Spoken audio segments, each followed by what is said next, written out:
కర్రెగుట్టల్లో Maoist అగ్రనేతలు తలదాచుకున్న సమాచారంతో భద్రతా బలగాలు ముమ్మరంగా గాలింపు చేపట్టాయి. 12 రోజులుగా అత్యాధునిక సాంకేతిక పరిజ్ఞానంతో ముమ్మరంగా కోంబింగ్ చేస్తున్నా ఆచూకీ లేకపోవడంతో అసలు అక్కడ ఉన్నారా లేరా అనే అనుమానం కలుగుతోంది. భద్రతా బలగాలను తప్పుదో పట్టించేందుకే మావోయిస్టులు ఆ వ్యూహం పన్నారన్న అభిప్రాయం వ్యక్తమవుతోంది. శత్రువు బలంగా ఉన్నప్పుడు తప్పించుకోవాలి, ఏమరపాటుగా ఉన్నప్పుడు దాడి చేయాలనేది గెరిల్లా యుద్ధతంత్రం. ఇప్పుడు మిషన్ సంకల్ప్ పేరుతో ఛత్తీస్గఢ్, తెలంగాణ సరిహద్దుల్లోని కర్రెగుట్టల్లో చేపట్టిన గాలింపును పరిశీలిస్తే మావోయిస్టులు అదే సూత్రాన్ని పాటిస్తున్నట్లు స్పష్టమవుతోంది. 25,000 మంది సిబ్బంది 12 రోజులుగా అత్యాధునిక సాంకేతిక పరిజ్ఞానంతో నిర్విరామంగా గాలిస్తున్నా ఆశించిన ఫలితం రావట్లేదు. అధికారికంగా 3 మహిళా మావోయిస్టులు ఎదురుకాల్పుల్లో మరణించగా మరో 20 మంది వరకు పోలీసుల ఎదుట లొంగిపోయారు. మరి బలగాలు అంచనా వేసినట్లు అగ్రనేతలతో సహా దాదాపు 1000 మంది మావోయిస్టులు ఏమైపోయినట్లు అనేది ప్రశ్నార్థకంగా మారింది. భద్రతా బలగాల వైఫల్యం కంటే మావోయిస్టుల ఎత్తుగడగానే భావించాలనే అభిప్రాయం వ్యక్తమవుతోంది.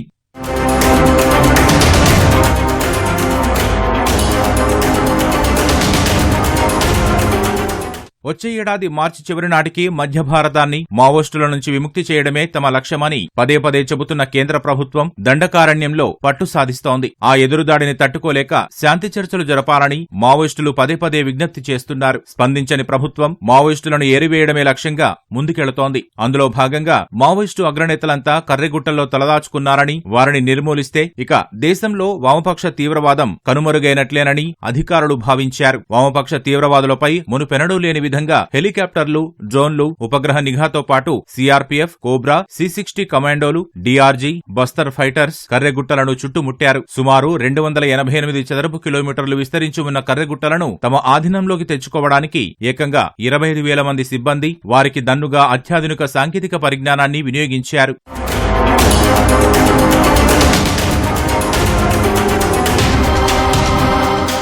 ఇప్పటి వరకు చేపట్టిన గాలింపులో మావోయిస్టుల జాడ తెలియకపోవడంతో అసలు అక్కడ అగ్రనేతలు ఉన్నారా అన్న అనుమానాలు వ్యక్తమవుతున్నాయి. ఇదంతా మావోయిస్టుల వ్యూహమేనని, తామంతా అక్కడే ఉన్నట్లు పోలీసుల దృష్టి మళ్లించి సురక్షిత ప్రాంతాలకు వెళ్లిపోయి ఉంటారనే వాదన తెరపైకి వస్తోంది. కర్రెగుట్టల్లో మందుపాత్రలు పెట్టామని, గిరిజనులు ఎవరూ రావద్దని బహిరంగ ప్రకటన చేయడం అందులో భాగమేనని చెబుతున్నారు. మావోయిస్టులు కర్రెగుట్టలను వదిలి ఉంటే ఎక్కడికి వెళ్లారనేది ప్రశ్నగా మారింది. ఇప్పటి వరకు భద్రతా సిబ్బంది 15 గుట్టల్లో 2 జాతీయ జెండాలు ఎగురవేశారు. మిగతా వాటిపైన పట్టు సాధిస్తేనే అగ్రనేతలు ఉన్నారా లేదా అన్న దానిపై స్పష్టత వస్తుందని అధికారులు అభిప్రాయపడుతున్నారు. భౌగోళికంగా అత్యంత క్లిష్టమైన ఆ గుట్టల్లో గాలింపు జరపడం అంత సులభం కాదు. వేసవి వల్ల భద్రతా సిబ్బంది త్వరగా అలసిపోయి వడదెబ్బకు గురవుతున్నారు.